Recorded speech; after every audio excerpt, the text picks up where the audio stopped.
Shalom, Rabbi Yitzhak Levi, unveiling Torah truth on a weekly basis. Thank you for allowing us to share the Torah, to study together. Hope you have your Bibles and your notebooks, and let us study together. This portion is called LECHA. Go for yourself. And every year when we do this portion, we try to glean and to remember the Torah has 70 faces. And every year we try to glean from a different face of the Torah. But remember, while we're gleaning from different parts of the Torah, the content has to be the same. You cannot just glean something that is totally off the base. It has to speak of the same point. The point here is, go for yourself. You're in control. You have the free will, so you go for yourself. Based on Genesis 12:1 to chapter 17, verse 27. So Genesis 12:1 and verse 2 opens up with, the Lord spoke to Abram, go forth, Lech Lecha, from your country, your people, and your father's household to the land I will show you. Then I will bless you. How many times has God spoken to each and every one of us? To leave that security, to go about with God by faith. Now again, people misconstrued and misunderstand the terminology of living by faith. Living by faith does not mean that they live on the faith of another person. You work, you give me the money, and I'll live by faith. That's not what it means. The Torah speaks of living by faith by the command that's already been given. You shall work. 6 days you shall work, and by the sweat of thy nostrils you will eat. You must sweat. You must fulfill that portion of the curse, reminding us of what took place a long time ago. We are to live our past life. Alcohol, smoking, drugs, swearing, fighting, piercing, all this, we're supposed to leave it behind and go by faith to what God commands. Living by commands of God is living by faith. And then what? And then I will bless you.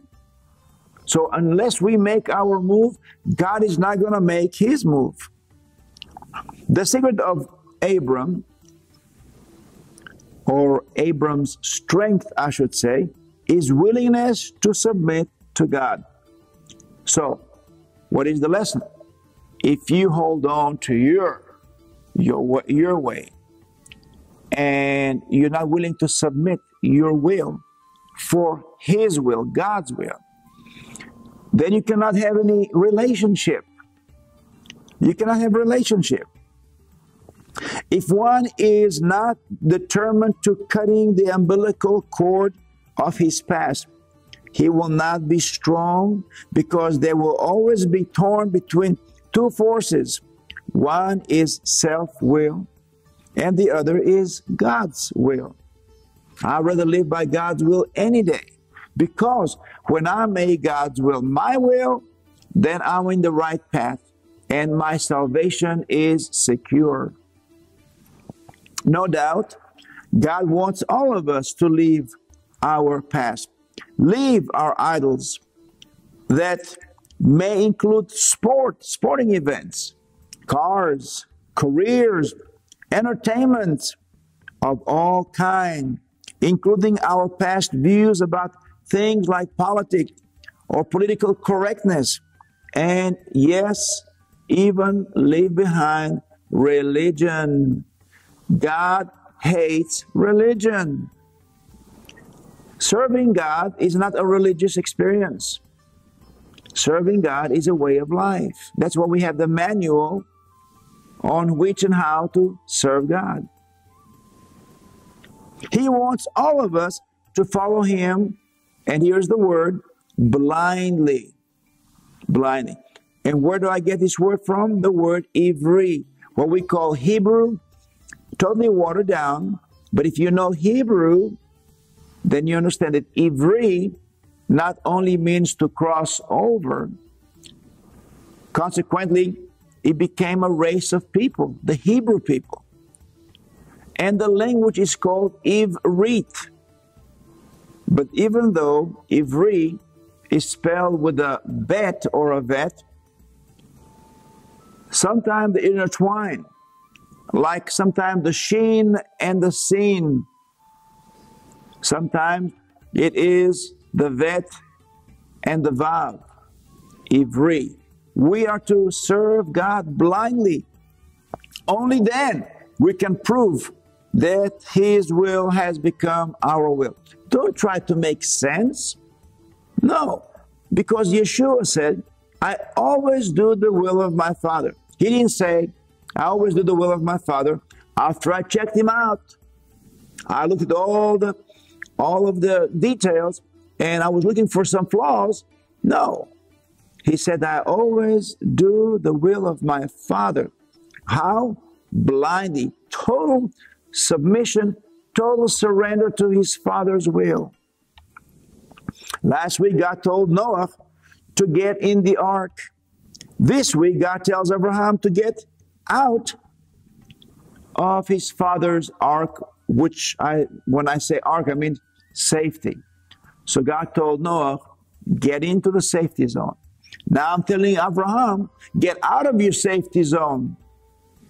And both people, when they walked in obedience, they both prevailed. God promises Abraham that He will make him into a great nation, a nation in which all the families of the earth will be blessed. No doubt, the Jewish people, in their course of walking with God, have brought civility to the world. They are commanded for how much contribution they have brought from cleanliness point of view. And so many other leaderships of the world have been many times the saviors of the world, like Joseph. Joseph saved the known world as we know it, and so many other leaders like him. It sounds like today's modern day Donald Trump, making America great again. This is our goal. But instead of saying just making America great again, we should say we are to make ourselves and our families great again. How? By walking with God in total blind obedience. God said it, we do it. We don't have to try to make sense. Yes, will our family and neighbors and co-workers make fun of us? So what? So what? Genesis 12, verse 7. So Avram leaves Haran. Haran speaks of an elevated place. So it could be elevated not only in geographical, but also in the fact that this elevation speaks of total security. Avram's family was very wealthy. And that sometimes speaks of he was elevated in wealth. Avram leaves Haran and travels about 400 miles to make Aliyah to Canaan or Canaan. 400 miles. He is going to a place he has never been before, and he has never found any evidence of the lifestyle of where he's going. It's different people, different culture. So at Shechem also in Hebrew means shoulder. We find son of Hamor. Hamor is a beast of burden. Hamor is a donkey. So here we have the son of the beast of burden, donkey. And Also, we know that when you have things on your shoulders, that's how you carry the burden for long periods of time. It is the safest place and the most comfortable when you have heavy burden and you're going to walk a distance. The Lord appears to Abram and promises him, to your offspring I will give this land. So, built an altar. Abraham, in order to make a landmark of this event, excuse me, he builds a stone altar unto the Lord. A landmark. Here is where God spoke to me. It seems every time God makes a promise to do or to give something to Abram builds a stone altar. It is as if he's building a synagogue. Yes, not many possibly followers, but that's okay. He had his family with him. And here is where we're going to have a service, an assembly. And this is the evidence. It doesn't have to have a roof. It has an altar unto the Lord. It is there as a reminder because who knows? Maybe he himself will one day come back that way and he'll remember what took place. Or as his children and grandchildren grow up, he'll be telling them about that journey of 400 miles that he took, and he had faith in God. It is a reminder for whom? I believe it is a reminder for Abraham. So when the promise is fulfilled, remember, God made a promise. When the promise is fulfilled, Abram will remember the fulfillment of the promise made by Adonai and the place where it took place. Abram was now 75 years of age. Okay, I like to study with numbers also. So 7 plus 5 is 12, which is a foretelling of your grandson will be the father of 12 tribes. That's my take on that. You may see it differently. Abram was 75 years old and still has no sons of his own. So God, Adonai, commands him to get out from the land of idols. Do you have a need, a desire? You have a vision of something and you cannot obtain it? Maybe it is time to get away from that place of idolatry. Maybe your idol could be sporting events or exotic cars or exotic animals. Leave it behind and go to a country that will change his life, in this case, your life. God makes him a promise and tells him that he will give all the land by which and on which Abram's foot steps on. So every step he makes, he is a conqueror. He claims that land because of the promise gave him. Abram sees the promise as a double blessing, a blessing of sons and a blessing of land. He's going to be an owner of land. So he builds a stone altar to confirm the promise. This is the promise. The fulfillment came when Moshe stands on Jordan's edge, beholding God's promise to Abraham. You see, when Moshe came with a nation of 3+ million people, you know what he saw?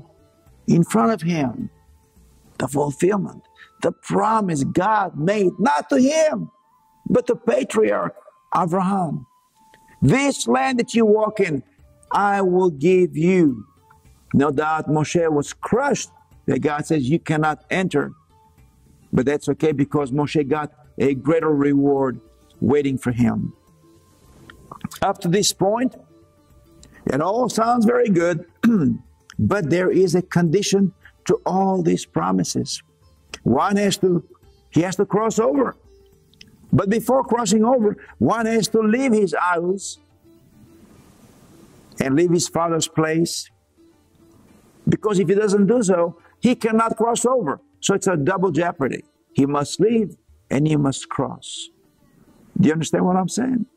Do we understand what God is asking of us?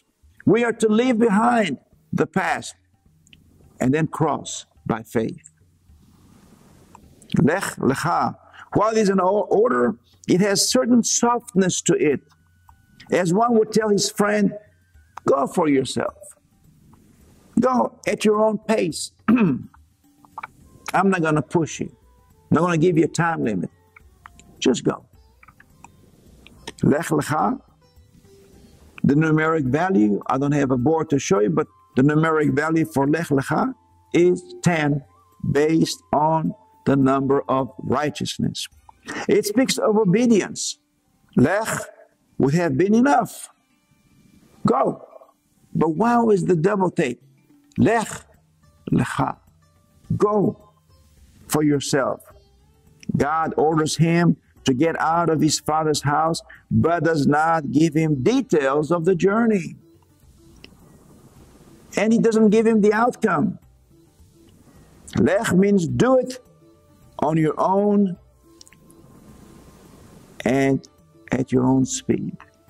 Use your judgment and walk by faith, and I will be with you. God tells each of us, Lech, LECHA. Today is the day for you and for me to leave our idols, to leave our feel-good idol, and walk in obedience. Go to yourself. Abraham heard the call. Hopefully, we will too. How many times do we wish God would give us more details about the journey He wants us to walk in? At least more clarity, so we know we are doing His will. That is not how God works, though. He is our partner, but He wants us to be self-accomplished and not hold on to Him like a little child holds on to his mother or father's hem. He wants us to assume responsibility for our action, because for every action there is a reaction and a consequence. Grow from our mistakes and feel as achievers when we make the right decision, and learn from our mistakes so that we will not repeat them, hopefully, because if we're wise, we're not going to repeat the same mistakes. But even if we make the same mistake again, the thing is, don't quit. Get up again and again until you make it right. Don't give up. That's how you grow. That's how you become strong. Lech LECHA. Like wanting our baby to speak. When are you going to speak already? Enough to speak. Say words that make sense. We do not impose. We let them do it at their own timing. Whenever they're ready, they will speak. And then we wish they didn't speak as much. The Torah is silent on Abraham's life, the father of our nation. Until he turned 75, we don't know much about him. But remember, there is also another story in the Bible that we need to address. So we said 75, 7 and 5 is 12. We already know that another father, the grandson of Abraham, brought forth 12 sons, the 12 tribes of Israel. But we also find the same number in Yeshua's life. We know nothing from the time he was born, just we know him as a little baby, and then is silent for how long? 12 years. 12 years. He is the father of our salvation. Abraham is the father of our faith. Yeshua is our father of our salvation. He was 12 when he began to study for his bar mitzvah. People don't know that. People don't teach that. It is so important. You must study for a year from 12 to 13. And he was 30 years of age, the right age for the priesthood, when he began to teach Torah. Tradition gives different views on Abraham's life. We know his name was Abram, and his wife was Sarai. Their names were changed just like a woman's last name is changed after marriage. So it is very important to look at the Tetragrammaton and to find Yod-He, Vav-He, and it looks like God has taken those two He's out and placed them on our patriarch and matriarch. After being grafted into the covenant of the patriarch, and we enter into a relationship with Yeshua, the Father of our salvation. Our names change also. We leave our Gentile names and we are called now by a new name, like Father Jacob. His name was changed to Sar-El, Prince with God. Our names also change. We become Israel. It is the name that declares we are common law married. We belong to Yeshua. How do we know that? Well, when you look at, depending who you're looking for, if you're a man, you'll be looking for a woman, maybe a friend, maybe to marry. But if it is to marry, the first thing you need to make sure is she's not espoused or she's not taken. And what do? Before you ask the question, you look at her hand and you find there is a ring. And that ring will tell you if she's engaged or married. And at that time, your chances of hooking up with a woman is very slim. What is our engagement ring? Shabbat. When we guard the Shabbat, not keep it like in a safe, but when we guard it, when we experience God's rest. Yeshua told us it is a sign between you and me, or between me and you. See, it works both ways. So, Avram was born in 1948 BC. Then we look at this numeric value and we see that there is 22. Look at 1948 and the answer is 22. The same number as the Hebrew alphabet. We've got 22 characters in our Hebrew alphabet. Or we can say it was 1813 BC.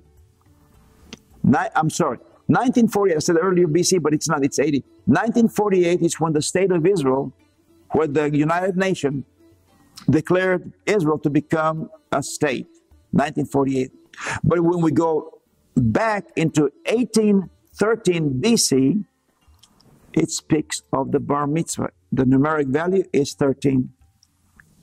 So yes, Abraham, in a way, was the father also of the Hebrew alphabet. And yes, he had his bar mitzvah in 1813. Tradition puts his birth on Tishrei. I'll accept that. Even though it's tradition, I cannot prove it. But we do know that the creation began in Tishrei. So Tishrei is the 10th month of the biblical calendar. Again, 10. Tishrei means the tithe. Which makes sense if you believe he was chosen to father a nation. Just as God created a man and the planet Earth, Avram, the first patriarch, created a nation. So, like creation took place on Tishrei, I can buy that he was born on Tishrei, 1813.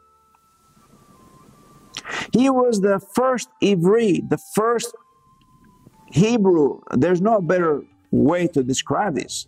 The first Hebrew. Or the first one to cross over by faith. From the word avar. Passover. To pass over. And again, like I mentioned earlier, he walked in total blindness, total confidence and faith in this invisible God that he's never seen. God said, leave your father, I will be your father. Leave your place of comfort and a stone house, no doubt. And now come to a land that you will never settle down, but you'll be like a nomad. You'll be moving over and over throughout the land. Because as a father, I want you to scout the land that your people will one day inherit. What a beautiful story. His father's name was Terach.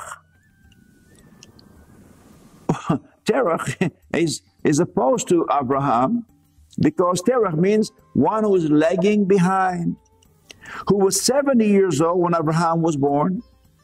The town in which he was born was called Kuta in Mesopotamia. Abraham's birthplace is called Ever Hanahor, beyond the river. And so was Yeshua's birthplace. His origin comes from beyond the river. That is the space beyond the river place. He came to us from above. We know that we are separated from heaven by water.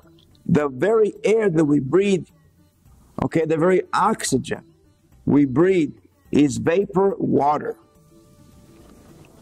So, like Abraham comes from beyond the river, Yeshua comes beyond the sea that we called sky or heaven.